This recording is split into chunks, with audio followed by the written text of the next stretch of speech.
कृष्ण मनमोहना नम्म गोपाल नम्म कृष्ण। এমন কিছু রয়েছে মানুষের মনে, তাদের জীবনে এমন এক আবেগ যা সর্বজন বিদিত, যা সবাই জানেন যে উপস্থিত আছে। সেটাকে আমরা সমস্যা বলে থাকি। এমনিতে আমরা সকলেই জানি যে এমন কোনো গৃহ নেই যেখানে মৃত্যুর ছায়া পড়েনি, এমন কোনো বৃক্ষ নেই যার দ্বারা ওষুধ তৈরি সম্ভব নয়, এমন কোনো অন্ন নেই যা সময়ের সাথে বিষ বা অমৃতে পরিণত হতে পারে। এবার এই সমস্যাগুলি কোনো ব্যক্তির জন্য সমস্যা হতে পারে, কিন্তু নিজে থেকে এরা কোনো সমস্যাই নয়। এরা আসে আমাদের সাহায্য করতে, আমাদের কিছু শেখাতে।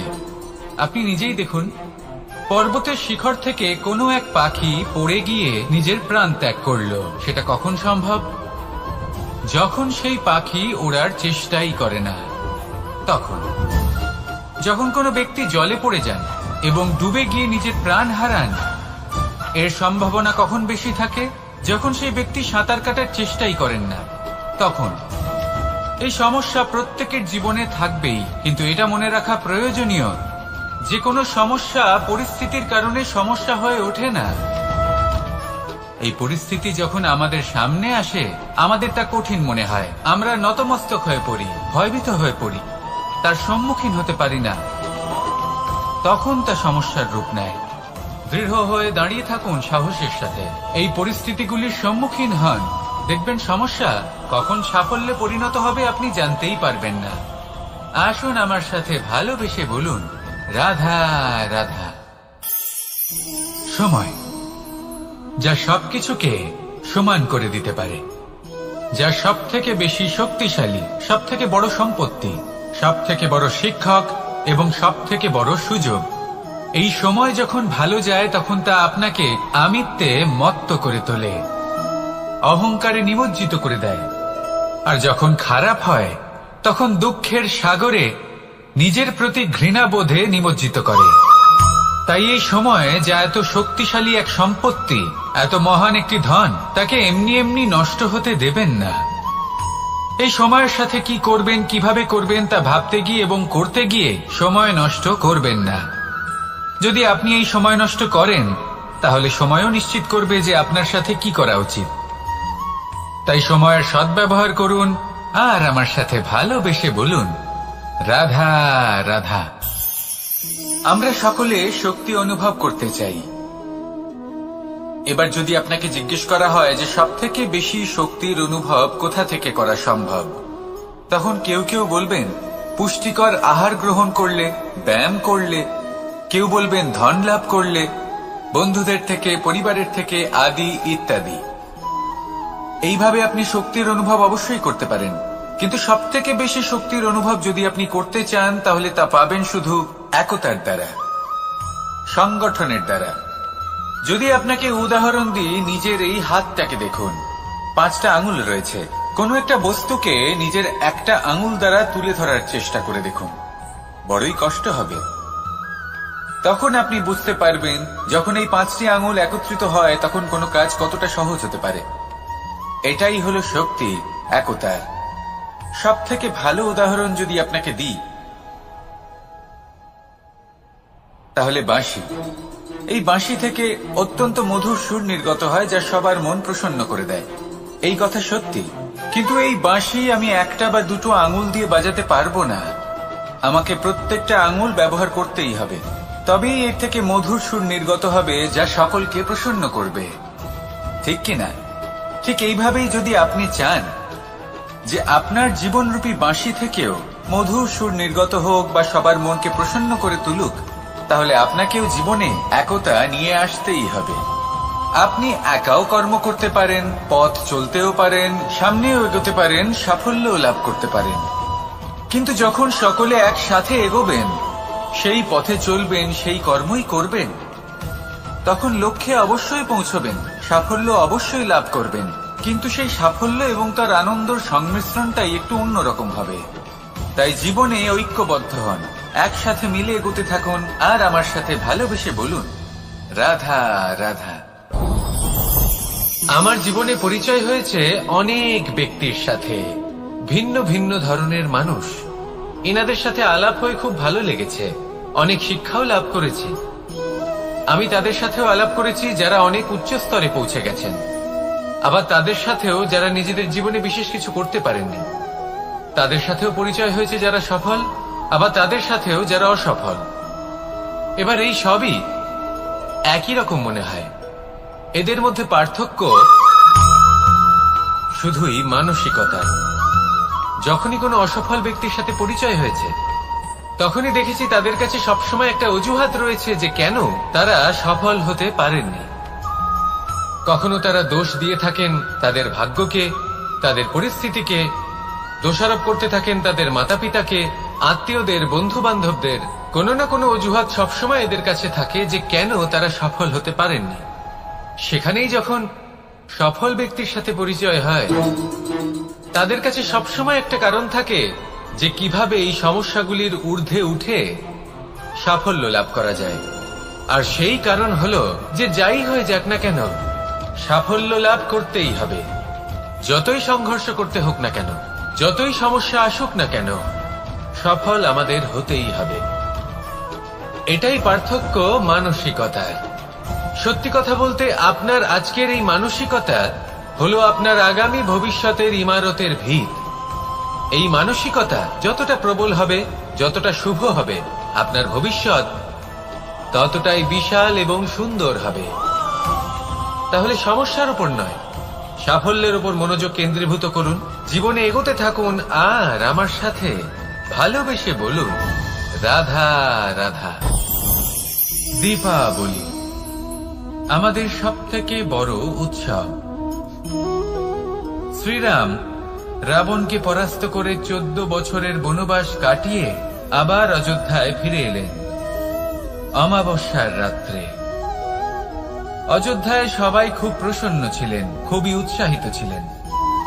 অযোধ্যায় সহস্র প্রদীপ প্রজ্বলিত করা হয়েছিল এই উৎসবে। একে আমরা দীপাবলি বলে থাকি। এবার এই বিষয়ে আমরা সকলে জানি। আপনি কি এটা জানেন যে শ্রীরাম বাস্তবে অমাবস্যার এক রাত আগেই অযোধ্যায় পৌঁছে গেছিলেন? সবার সামনে অমাবস্যার রাতে এসেছিলেন। এর কারণ কি? শ্রীরাম প্রমাণ করতে চেয়েছিলেন যে যে কোনো সময়, দিন হোক বা রাত, শুভ বা অশুভ হয় না। শুভ অশুভ কিছু থাকলে তা হলো মানুষের চিন্তা, তার ভাবনা, তার নির্বাচন আর তার কর্ম। নিজেই দেখে নিন, শ্রীরাম শুভ কাজ করে ফিরেছিলেন এবং অমাবস্যার মতো গভীর এক রাত্রিকেও দীপাবলিতে পরিবর্তিত করেছিলেন।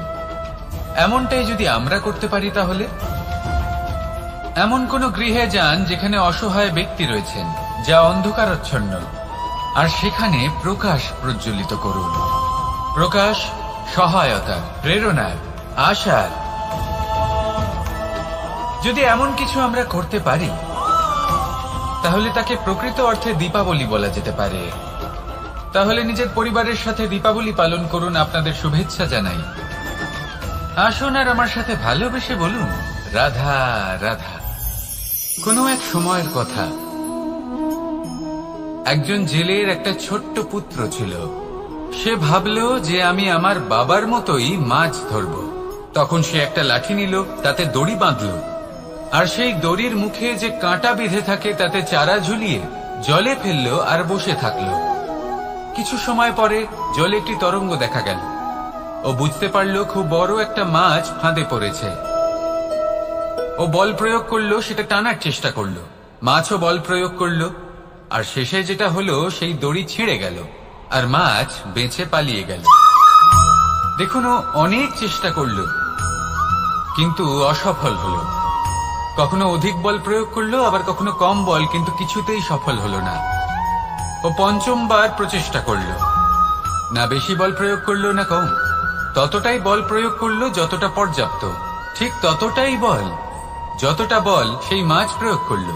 আর শেষ পর্যন্ত জীবনে প্রথমবার ও মাছ ধরতে সফল হলো। এবার এই কথার সারমর্ম কি? ভারসাম্য। এটাই হলো জীবনের সবথেকে বড় নিয়ম। আমাদের সবার জীবনে সমস্যা রয়েছে, কখনো মন দিয়ে ভেবে দেখবেন। জীবনে যদি কোনো ক্ষুদ্র সমস্যা বা ছোট সমস্যা থাকে আর সেটা সমাধান করার জন্য আপনি বেশি চেষ্টা করছেন, তাহলে তার দ্বারা সমাধান হয় না, বরং আরো বিপদ বেড়ে যায়। যখন কোনো বড় সমস্যা থাকে আর আপনি কম চেষ্টা করতে থাকেন, তখন সমাধান হয় না, তা চলতেই থাকে। শুধু এটাই হলো ব্যাপার। জীবনের সমস্ত সমস্যার একটা ভারসাম্য বজায় রাখা, যদি এটা আপনি শিখে ফেলতে পারেন, জীবনটা আপনার হাতের মুঠোয় থাকবে। আসুন আমার সাথে ভালোবেসে বলুন, রাধা রাধা। আপনি কখনো কোনো বাজকে নিজের বাসা বানাতে দেখেছেন? এই বাজ যখনই কোনো বাসা বানায় তখন উঁচু গাছের ডালে বা কোনো পর্বতের শিখরে বাসা বানায়, অনেক উচ্চতায়, আর সেখানে তার সন্তানও জন্মগ্রহণ করে। যখন এই সন্তানেরা জন্মায় তখন এই বাজ খুবই ভালোবেসে এবং খুব সাবধানে এদের পালন পোষণ করে। নিজের ঠোঁট দিয়ে তাদের ঠোঁটে খাবার পরিবেশন করে। কিন্তু যেই সেই সন্তানেরা হৃষ্টপুষ্ট হয়ে যায় এবং সেই কথা বাজ নিজে বুঝতে পেরে যায়, সেই বাজ নিজেই সেই বাসা ছিন্ন ভিন্ন করে দেয়। সেই সন্তান যাদের সবেমাত্র ডানা গজিয়েছে, কিভাবে উঠতে হয় তারা জানে না, সেই সন্তানগুলিকে উচ্চতা থেকে ঠেলে দেয়। সেই সন্তান প্রথমে ভয়ভীত হয়ে যায়। তারা সামনে মৃত্যুকে দেখতে পেয়ে ভয়ের কারণে তাদের ডানা ঝাপটাতে থাকে, আর সেই প্রক্রিয়াতে সেই সন্তানগুলি উড়তে শুরু করে দেয়। এবার এই ঘটনায় আমরা কি শিক্ষা পেতে পারি? এটাই, যদি আপনি মাতা পিতা হন তাহলে নিজের সন্তানকে অবশ্যই স্নেহ করুন, কিন্তু তাদেরকে নিজের আঁচলের তলায় বেঁধে রাখবেন না। যদি আপনি চান আপনার সন্তান জীবনে উন্নতি করুক, তাহলে নিজের মুঠো থেকে তাদের স্বতন্ত্র করে দিন, এই সংসারে সংঘর্ষ করতে দিন। সেই সন্তান নিজেই বুঝতে পারবে যে জন্মের সময় পাওয়া ডানা কি করে ব্যবহার করতে হয়। আর আপনার চোখের সামনে আপনার সন্তান এই আকাশে উড়তে থাকবে। তাহলে আসুন আমার সাথে ভালোবেসে বলুন, রাধা রাধা। কখনো কোনো চাতককে দেখেছেন?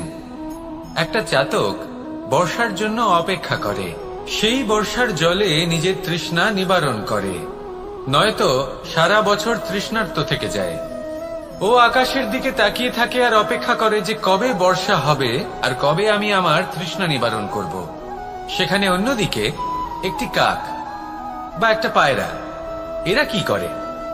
যেখানে জল পায় পান করে নেয়, যেখানে খাবার পায় খেয়ে নেয়, আত্মীয় স্বজন বন্ধু বান্ধব যাকেই পায় তার সাথে সময় কাটায়, খাবার খায় আর চলে যায়। এবার এদের মধ্যে মিল কোথায় আর পার্থক্য কোথায়? দুজনের কাছেই ডানা রয়েছে, দুজনেই উড়তে পারে। এই আকাশ হলো ওদের, খাবারের দানা ওদের। পার্থক্য হলো তাদের অভিলাষায়, পার্থক্য হলো তাদের আকাঙ্ক্ষায়, পার্থক্য জীবন যাপনের ধরনের। এবার যত বেশি আকাঙ্ক্ষা থাকবে, যত দামি জীবন যাপন করার ইচ্ছে থাকবে, তত বেশি কষ্ট আপনাকে সহ্য করতে হবে। আবার অন্যদিকে জীবন যত সরল হবে, জীবন যাপন যত সরল হবে, সমস্যা ততটাই কম হবে। তাই সবসময় চেষ্টা করবেন আপনার মানসিকতা এবং আপনার জীবন যেন সরল হয়। ভালোবাসতে থাকুন। যদি কেউ আপনাকে ভালোবাসে, তাকেও আপনি ভালোবাসা ফিরিয়ে দিন। তাদের সাথে কথা বলুন, কিছু তাদের কথা শুনুন, কিছু নিজের কথা বলুন। দেখবেন সকল তাপ উত্তাপ দূর হয়ে গেছে। এটাই তো হলো জীবনের সারমর্ম। তাই প্রেমে থাকুন, ভালোবাসুন, আর ভালোবেসে আমার সাথে বলুন, রাধা রাধা।